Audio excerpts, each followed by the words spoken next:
ইতিহাস কিংবা অঘটন সে যাই বলুন না কেন, মার্কিন মুলুকে বিশ্বকাপ জমানোর কাজটা নিজেরাই করল যুক্তরাষ্ট্র। কেবল জমালোই না, গ্রুপ এ থেকে এখন সুপার 8-এ যাওয়ার রাস্তাও অনেকটা পরিষ্কার মার্কিনীদের, যেখানে নিজেদের ভূমিকা তো আছেই, বড় কৃতিত্ব মোহাম্মদ আমিরের।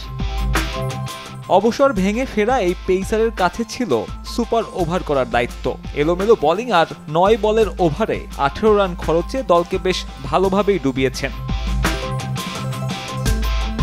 এদিন টস জিতে আগে বোলিংয়ের অ্যাডভান্টেজ নেয় ইউএসএ। কিছু বুঝে ওঠার আগেই সাজঘরে 3 পাক টপ অর্ডার। শাদাব খান বিপর্যয় সামাল দিলেও তার বিদায়ে আবারও ব্যাকফুটে সাবেক বিশ্ব চ্যাম্পিয়নরা।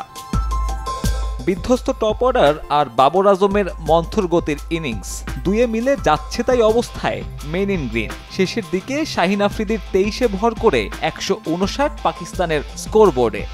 নগদে 500 টাকা বা তার বেশি পেমেন্টে পেতে পারেন ঢাকায় জমিসহ 20 কোটি টাকার পুরস্কার। প্রথম ম্যাচে 194 রান তাড়া করে জেতা মার্কিনীদের জন্য এমন টার্গেট সহজই হবার কথা। তবে পাকিস্তানের তারকাখচিত বোলিং লাইনআপ আর স্বাগতিকদের অনভিজ্ঞতা জিয়ে রাখে সম্ভাবনা।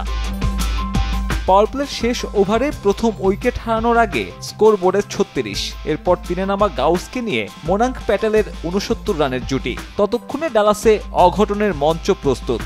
মার্কিন অধিনায়ক ফেরার পর দলকে এগিয়ে নিতে থাকেন আগের ম্যাচের নায়ক অ্যারন জোন্স। তবে শেষ দিকে যোগ্য সঙ্গীর অভাবে ম্যাচ চলে যায় সুপার ওভারে। সেখানেই ইতিহাস, প্রথমবারের মতো বিশ্বকাপে অংশ নেয়া মার্কিনীদের সুপার 8-এর রাস্তা এখন অনেকটাই পরিষ্কার। সাব্বির মিথুন, সময় সংবাদ।